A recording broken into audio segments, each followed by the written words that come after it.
America Iran যুদ্ধ প্রায় ২ মাস হতে চলছে যুদ্ধ বন্ধের নানা প্রস্তাবনা। তবে বারবার আলোচনায় উঠে আসা পেট্রোডলার শব্দের সাথে অনেকেই পরিচিত হলেও পেট্রোডলারের বিস্তারিত হয়তো অনেকেই জানেন না। তাই সংক্ষেপে পেট্রোডলার সম্পর্কে চলুন কিছু তথ্য জেনে নেওয়া যাক।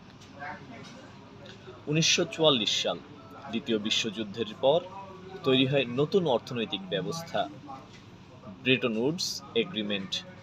এই এগ্রিমেন্টের ফলে মার্কিন ডলার হয়ে ওঠে বিশ্বের প্রধান মুদ্রা।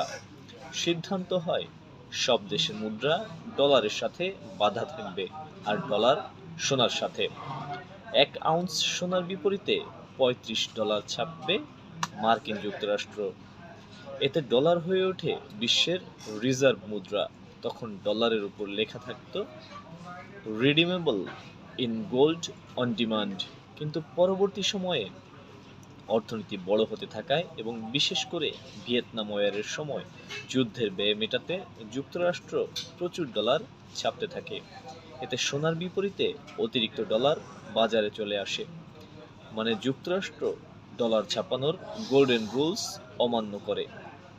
তখন অনেক দেশ যেমন ফ্রান্স, জার্মানি তাদের কাছে গচ্ছিত ডলার ফেরত দিয়ে আমেরিকার নিকট সোনা চাইতে শুরু করে।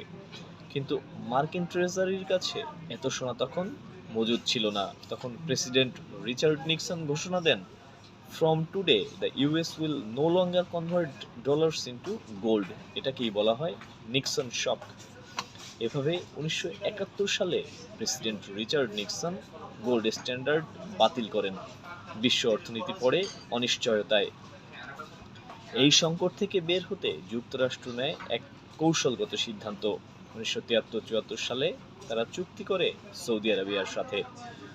চুক্তি অনুযায়ী তেল বিক্রি হবে শুধুমাত্র মার্কিন ডলারে, আর সেই ডলার আবার বিনিয়োগ হবে মার্কিন যুক্তরাষ্ট্রে।